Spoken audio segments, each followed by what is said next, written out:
kayaknya enggak terlalu perlu jadi permasalahkan. Kalau saya lihat videonya banyak dari struktural DPP, dari ketua sampai beberapa jajarannya di bawah. Saya tidak tahu yang mana partai kanan, yang mana partai kiri, yang mana partai tengah.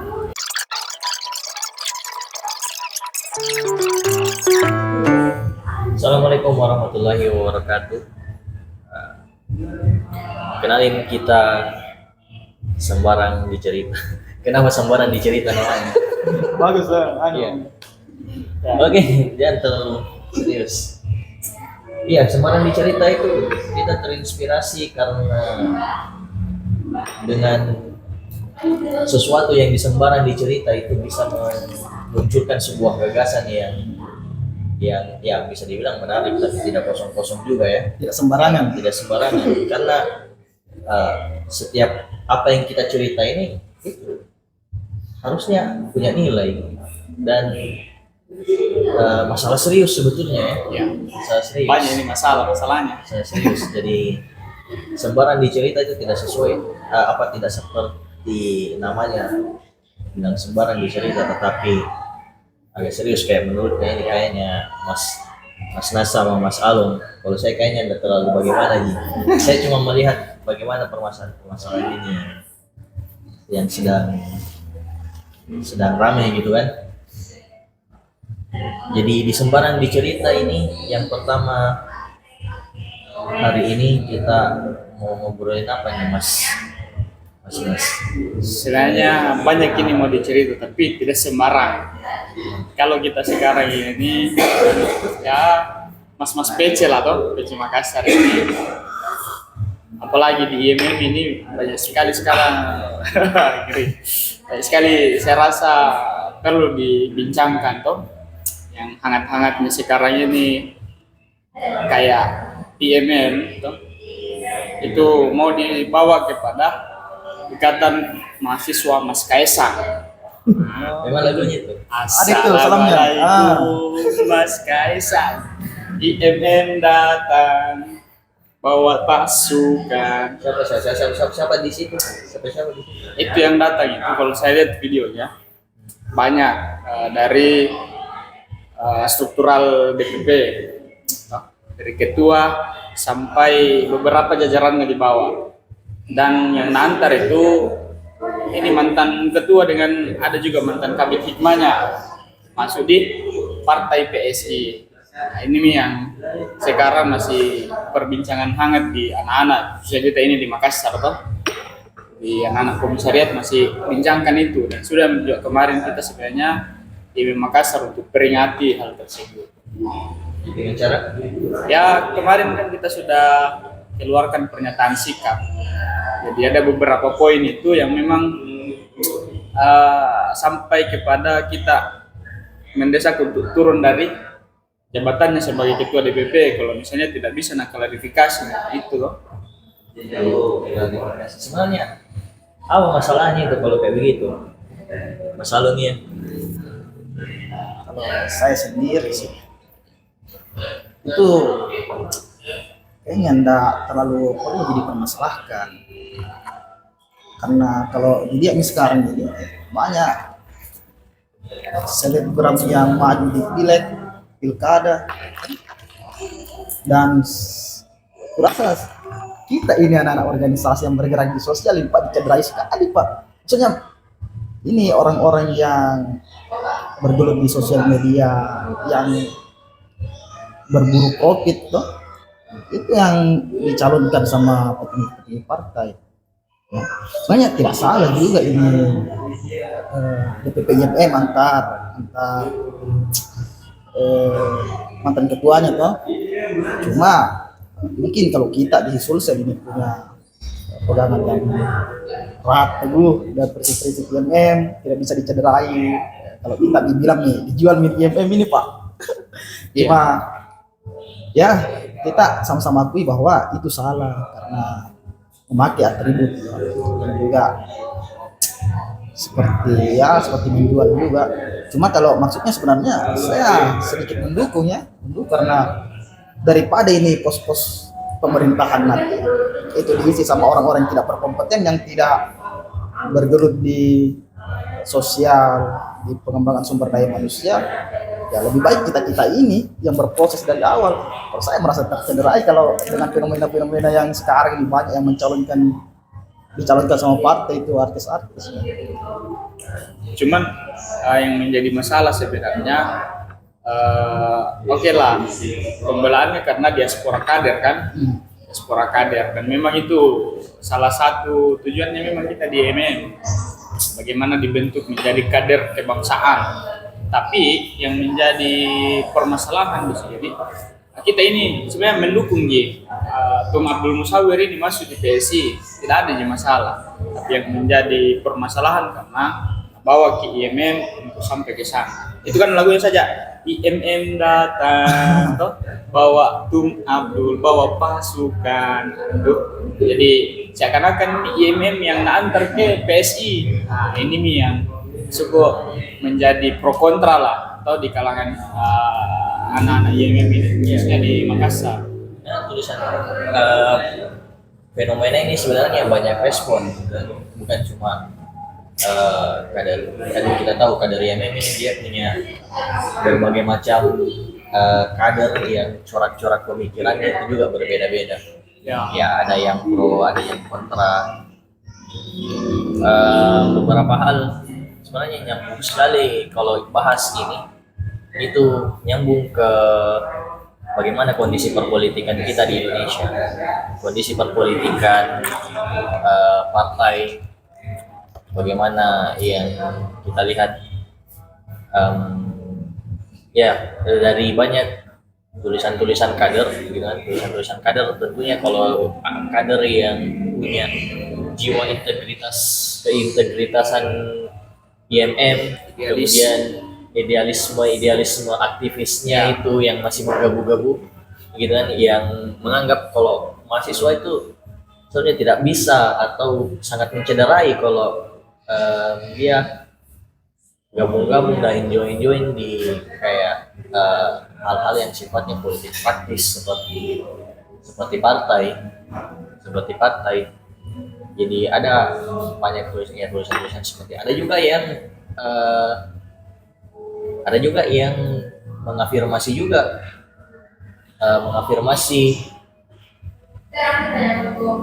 peristiwa kemarin,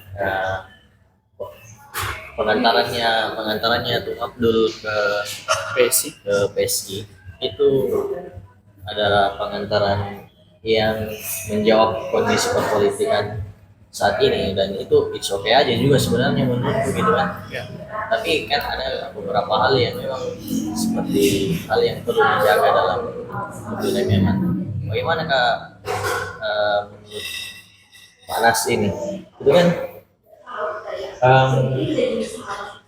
ada benarnya juga kan melihat bagaimana kondisi politik saat ini yang banyak pos-pos politik itu kayak politik di Indonesia ini terlihatnya kayak politik yang apa namanya, karena dia demokrasi yang salah pragmatis, pemaknaan demokrasinya dia udah kayak bergeser, dan pemaknaan pragmatis dari segi kedudukan, ya, pemaknaan pragmatis dari segi kedudukan. Jadi sehingga partai politik menarik suara, untuk caranya menarik suara dengan orang-orang yang kira-kira bisa menarik suara yang banyak melalui popularitas tanpa ada 3 hal yang mesti dijaga dalam demokrasi. Orang yang memerankan demokrasi itu seperti kredibilitas, akuntabilitas, dan prestasi. Itu yang harusnya hal utama yang dimiliki. Jadi sehingga itu sebenarnya jawaban juga dari IMM bagaimana bisa menjawab kondisi perpolitikan yang seperti itu. Cuman sebenarnya tidak itu bisa di awal ku sampaikan bahwa memang tidak senior ini tidak dilarang dia masuk partai. Tung Abdul ini tidak dilarang dia bilang jangan kau masuk PSI, jangan masuk ini sebagainya. Tapi yang menjadi poin di situ karena jelas di bahwa Muhammadiyah itu tidak terafirmasi oleh politik praktis. Toh? Kita ini kan ortopnya Muhammadiyah. Dan di beberapa rumusan-rumusan ideologi juga dari IMM itu sendiri, di NDI pun itu jelas bahwa memang IMM ini itu adalah organisasi yang kemudian bergerak di 3 bidang itu toh, keagamaan, kemahasiswaan, dan kemasyarakatan. Makanya banyaklah kalangan kader-kader kita yang mengecam tersebut, termasuk saya juga. Tapi pembelaan misalnya dari Tum Rian ini itu sampaikan bahwa itu hasil dari Tanwir Banjarmasin kalau tidak salah, di Banjarmasin. Tapi di pasal 3 kalau tidak salah itu yang dijadikan sebagai landasan maksudnya dia tidak memahami secara utuh, karena di situ bahasanya itu kurang lebih kurang lebih seperti kita memang organisasi yang independen itu dan memberikan sumbangsi pemikiran yang ilmiah kepada negara, kurang lebih seperti itu. Saya tidak hafal full, Tapi begitu. bukan berarti maknanya secara simbolik ya. Iya, tidak simbolik untuk mengantar ini loh, tidak simbolik kita bawa IMM masuk ke partai. Dan namanya kasih ide-ide atau gagasan yang ini loh. Gitu. Jadi memang itu yang menjadi ini permasalahan sekarang kita di IMM. Dan bukan cuma Makassar juga yang permasalahkan itu, tapi di beberapa daerah. Toh? Kemarin itu ada diskusi-diskusi dari beberapa teman-teman yang di Pulau Jawa itu ya memang juga mengecam soal itu. Nah, gitu. Jadi memang agak ini apalagi namanya tercederai lah ceritanya. Kalau menurut saya tuh dan beberapa teman-teman diajak diskusi ya seperti itu. Kita ya Mas. Saya juga tuh. Aneh. Saya juga kusayangkan sekali kenapa sih harus partai PSI Itu kenapa deh? sudah tidak lolos parlemen. Iya kan kalau bisa dipikir-pikir, kalau bisa dipikir-pikir sih, mungkin ada alasan tersendiri ya. Tapi kita perlu ini juga. Kalau saya sebenarnya secara pribadi mempertanyakan kenapa PSI. Iya, betul. Kenapa kita Kalau memang tujuannya adalah memperjuangkan suara-suara kader ataupun suara-suara yang memang lebih kredibel, kenapa bukan yang berpotensi lolos untuk di parlemen, untuk yang berpotensi lolos di parlemen? Kenapa PSI ini yang selalu setiap periode kurang ke suaranya? Memang kayaknya tidak pernah masuk deh. Yang Tapi mungkin Kak, juga nggak pernah. mungkin juga kalau dari pandangan kita ada sedikit kecederaan di situ yang kayak Kaisang yang baru di 2 hari 3 hari kayak itu setengah nasdem kedua sudah DAD ini ketua cabang. DAD ini kok butuh proses 6 hari DAD. Angkanya itu 2 hari. Jadi kalau partainya bapaknya tuh.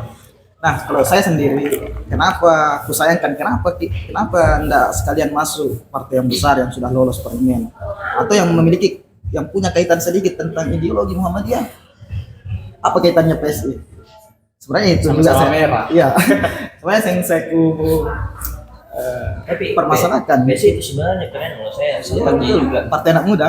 sempat juga untuk berpikiran untuk join karena kayak yang bisa yang mewakili suara-suara kekinian ya, suara-suara kekinian yang mungkin di berbagai partai itu banyak diisi sama generasi boomer, yang kalau di PSI itu banyak diisi sama milenial dan Gen Z yang gagasan-gagasan itu agak kekinian memang. Tapi Cuman itu kan suku apakah ini misalnya tidak lolos di parlemen.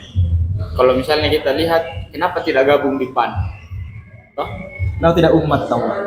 Kader partai umat. Sudah jelas ya. Sudah jelas itu di situ siapa pimpinan partai. Atau pelita kan. Nah, tapi kalau bicara soal itu sebenarnya ini yang harus kita juga perbincangkan. Kita masuk partai itu sesuai dengan kesamaan pikiran tak dengan visi-visi partainya atau ideologi partainya, atau kita masuk partai dengan potensi kemenangan itu saja. Karena kan tentunya ketika kita sudah di parlemen ya, ketika andaikan kita lolos di parlemen, yang harus kita wakili juga adalah suara partai, yang dimana partai itu punya visi untuk membawa suara-suara ke parlemen gitu. Nah ini yang sebenarnya yang perlu kita komentari. Kita lanjut ini. Jadi bagaimana kan dulu kesimpulannya kalau DPPI? kalau DPPI saya toh, ya minimal kan beberapa yang mengecam ini toh. Jalan satu-satunya sebenarnya untuk menyelesaikan masalah ini ada klarifikasi lah toh dari DPP IMM untuk persoalan itu. Kenapa seperti itu, dan kalau memang misalnya sampai kepada harus ada perdebatan, ya bisa lah. Bagus. Ataupun mau Bagus kayaknya diundang nih. klarifikasi.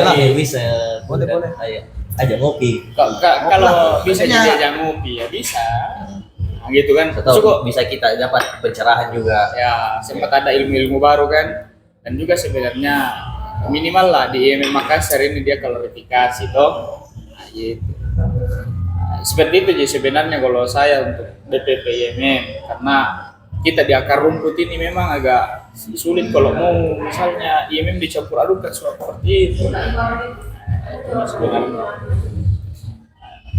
Dan kalau mau dibilang persoalan tadi itu yang soal perpolitikan ini kan sekarang itu Raffi Ahmad, Nagita Slavina, yang di Nagita Slavina ini baru-baru saya baca di Tempo itu dia mau dipasangkan dengan Bobi Nasution. Bobi, Sumatera Utara. Nah itu, maksudku di mana kayaknya? Apalagi itu siapa lagi yang stand up comedy itu? Marcel. Marcel. Itu kan Pernah beli anu itu. pernah beli Defense.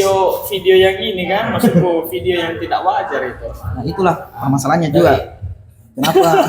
Bahaya ada itu. juga itu. Makanya saya katakan, kenapa sih enggak kader-kader kita saja yang bergelut di sosial ini, masyarakatan, pengembangan sumber daya manusia itu yang isi pos-pos penting.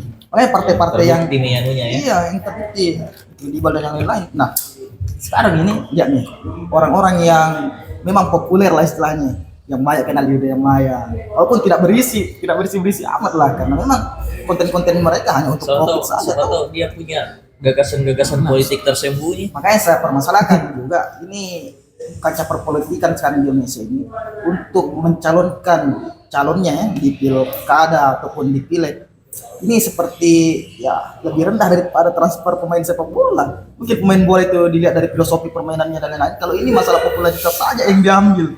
Ya, maksudnya kita lihat coba Gerindra, ya, dia menang pemilu kemarin. Siapa nak calonkan di terakhir? Marcel, orang yang sudah populer dan yang lain-lain. Nah biar kepala desa nak calonkan sama Gerindra kalau di sana menang itu, jelas Pak. Surabaya Ahmad Dhani, coba pasti menang. Nah biar kepala desa nak calonkan itu, kan dia pemenang pemilu Pak, sudah punya landasan yang kuat untuk majukan calon. Apa coba? Aspek popularitas Iya, di aspek dalam popularitas. politik itu sebenarnya penting juga. mulai Tapi ini harus Cuma ideologinya itu ideologi partai. Nggak ada pinggir nih. jurang.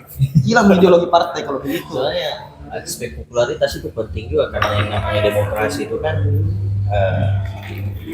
ngambil dari suara terbanyak yang bisa memberikan wewenang gitu kan, memberikan wewenang. Tapi kan aspek popularitas itu harus sejalan juga. Artinya kalau saya pandang sebenarnya ini kembali kepada masyarakat, bagaimana karena kan di masyarakat kita ini tidak bisa kita pungkiri soal beberapa kayak politik uang yang memang cara yang bisa dibilang masyarakat tak itu sering dianggap sebagai SDM rendah, IQ 78, IQ jongkok yang hampir setara, tapi tidak bisa disalahkan sepenuhnya sama masyarakat. Kalau saya pandang itu adalah masalah pendidikan, mungkin bisa kita bahas di lain waktu kalau misalnya ini masalah pendidikan, yang dimana masalah pendidikan itu ya kembali lagi sama yang punya wewenang tersebut, yaitu pemerintah. Jadi aspek kenapa bisa suara-suara banyak, kemudian yang dapatkan suara banyak itu adalah orang yang tidak kredibel, tidak akuntabilitasnya dipertanyakan di perpolitikan, karena memang masyarakat ya yang penting ada yang kasih ke uang itu bisa itu mina pilih gitu kan, yang bisa Masyarakat kasih pragmatis. masyarakat ininya. Jadi sehingga itu berpengaruh popularitas sama ini popularitas itu sangat berpengaruh, tapi dia harus jalan sama itu kredibilitas, akuntabilitas sama prestasi-prestasi politiknya dengan ketika dia mau memimpin kah, atau ketika gagasan-gagasannya itu sangat sangat penting. Nah, Yang sebenarnya kenapa begitu toh? Supaya partai ini bisa mengatur.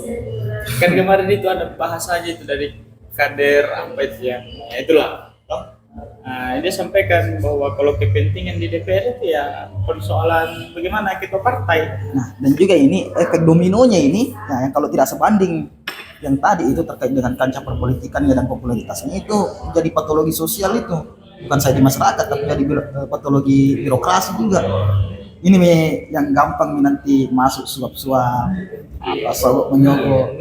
kayak kita ini Iya. Makanya kalau di masyarakat jadi paradoks ini, tidak jelas barang-barang Pak. Karena memang itu yang tidak berjalan. Partai sudah rekrut calon-calon pemimpin daerah seperti hampir kok kayak pemain bola nih. masalah kayak transfer kader itu adalah menurutku dampak dari ketidakjelasan spektrum politik di Indonesia. Spektrum politik berbeda dengan spektrum partai, misalnya spektrum partai politik di luar negeri dengan di Indonesia. Spektrum politik partai di sini tuh kayak nggak jelas, saya nggak tahu yang mana partai kanan, yang mana partai kiri, yang mana partai tengah. Masing-masing sebenarnya kita pertanyakan ini ideologi yang sebenarnya dari Gerindra ini apa, PDIP ini apa. Maupun itu sudah kayak berlabel Islam nih. Orang kan join di partai itu enggak kayak dia enggak soal bicara soal gagasan, maksudnya oh ini partai ini cocok sama saya dengan pemikiran hasil baca buku begini, hasil kajianku dan hasil akademikku itu seperti ini. Jadi dia bisa transfer sesuai dengan kebutuhan. Ya, dan yang menjadi ini karena tidak ada penanaman ideologinya toh. Iya, Jadi tidak jelas nih bahwa ini sebenarnya- Gerindra ini bagaimana gerakannya. Sebenarnya setiap partai itu ada di anggaran dasar, Ya, anggaran dasar dan anggaran rumah tangga setiap partainya pasti ada, tetapi maksudnya tidak. bahkan saya bilang bahwa yang kayak ada berafiliasi dengan misalnya kayak Islam gitu kan, itu memang belum bisa dibilang tidak jelas juga karena partai Islam. begitu gitu. Gitu. Saya partai Islam ini seharusnya bisa berkoalisi semua, Ya. misalnya kalau memperjuangkan apa yang dia perjuangkan. Kemudian partai dengan partai, kalau dia bilang Frans Martin Susino kemarin saya lihat, demokrasi itu sebenarnya butuh, dalam demokrasi itu butuh partai kiri. Nah, makanya dia itu agak aneh, di Indonesia ini tidak ada partai kiri karena tidak ada penyeimbang untuk sebagai oposisi. Itu yang menjadi masalah karena misalnya toh ini kan Pak Prabowo yang naik toh, ini rata-rata yang kemudian di saingannya itu rata-rata milih Pak sekarang Nasdem itu milih Pak sekarang. Ini itu yang Itu masalah kok menjadi tidak ada kayaknya usahanya untuk menjadi oposisi begitu. Dengan Kecuali PDIP. PDIP sekarang, PDIP masih konsisten. sangat, demokrasi kita adalah dengan demokrasi pragmatis sekali. Ya. Dan pragmatisme itu kalau pragmatis dalam makna kesejahteraan ya oke. Tapi kalau pragmatis dalam urusan kepentingan perut sendiri ya tidak wajar. Maksudnya orang yang dibawa ini masyarakat ini banyak sekali yang yang menaruh harap sama Ya, butuh sekali sama nih. kalian gitu kan. Tapi yang kewakili di sana tuh tidak mewakili suara-suara rakyat. Itulah ini politik ini kayak dipermainkan saja begitu, yang sebelumnya akan sering saling bertolak belakang, di kemudian hari bisa saja kita Koalisi lihat dia berkoalisi, atau setidaknya dia sedang bertolak belakang di pusat tapi di daerah dia berkoalisi. Ya, begitu kan Itu sekarang. banyak. Itu di daerah dia berkoalisi, dan sehingga kayak apa nih sebenarnya kejelasan visimu itu visi partai itu kayak bagaimana, mungkin kita butuh pencerahan lah dari senior mungkin yang sudah berkecimpung di ranah itu, tapi harus juga rasional sih, harus bisa sampai di akal ini bagaimana. Makanya dibutuhkan klarifikasinya ini ketua DPP toh, untuk kenapa misalnya bawa sampai setega itu membawa TPS Ini ada kesamaan visi ya. ya sempat kan. Ya klarifikasi apa kesamaan visi NPS Nanti sama lah ditunggu BBM. misalnya Jangan sampai gara-gara merahnya Ji. Iya. Karena juga iya, maksudnya itu dia politik yang tidak jelas mempengaruhi ini semua. itulah aktivis sekarang toh yang memang punya tujuan ke depan untuk perbaikan bangsa, mungkin untuk mempersiapkan dirinya untuk sampai kepada itu. Supaya misalnya nanti ke depan kita lah yang memperbaiki, bisa aktivis lah yang memperbaiki hal-hal tersebut. Inilah nanti ditunggu misalnya kalau misalnya Tumrian ketua DPP YMM mau klarifikasi misalnya persoalan ini sampai tega begitu bahwa YMM ke PSI gitu. Dan anak-anak Makassar ini YMM Makassar menunggu itikat baiknya gitu, karena sudah kita berikan pernyataan sikap. Bisa lah ngopi-ngopi Dik. Iya bisa lah, kan Yunani kakak juga di sini bagus. iya Bisa ini kan cerita. di pernyataan sikapku ini yang cabang ini persoalan DPD juga saya singgung sebenarnya untuk bagaimana menyikapi sampai sekarang ini. DPP juga belum, apakah ini DPP berafiliasi DPD berafiliasi dengan DPP untuk mendiamkan kita semua ini atau bagaimana. Tapi ingat ya, kita di akar rumput ini tidak diam persoalan itu. Betul. Bagus ya, Dif. Ya itulah nanti ditunggu, nanti mungkin sambaran di cerita ini Dekat-dekat musim ini kayaknya harus kita ya tagih juga ya. kita cek. Ya. Ya, jadi bicara soal itu tadi banyak sekali yang kita bahas, ya, spektrum politik lah, DPP YMM, dan juga bagaimana kayak yang tidak pernah ada partai yang saling posisi, tidak kayak di Amerika misalnya Demokrat dan Republik itu tidak pernah baku sama, pasti akan baku lawan. Kalau peringkatnya demokrasi Indonesia itu sekarang peringkat berapa nih? Kalau penerapan Kayaknya- secara sistem memang paling bagus Indonesia ini, tapi Implementasi yang kita Implementasi. Yang di bawah ini. nanti mungkin kita bisa bahas lagi demokrasi itu, dan memang juga menjadi problem itu. banyak yang ketemu kita di seberang juga. Sampai ada yang mau banyak tuh, proyek ini sembarang dicerita. sempat ada yang mau dimasuk bergabung di sambaran cerita ini, mau sampaikan obrolan-obrolannya, bisa hubungi kita Bisa, toh, nanti diundang. kita sama-sama sharing. Gitu. Ya, kalau ada salah-salah juga kayak sebarang Jimmy mendicerita. Iya, sembarang. Karena banyak ini mau dicerita tapi tidak sembarangan toh. Sambaran jadi cerita. Kayaknya kalau bisa ya kakak-kakak di DPD ini bisa lah teman kita ngopi. Sekalian tangkis ngopi toh. Itu mungkin deh, tunggu dulu Oke. di hari nanti lagi. Terima kasih sama-sama. Terima kasih teman-teman. Assalamualaikum. Mas Kaisang. Ada yang mau diantar kah? Masuk partai? Sempat ada siapa nanti?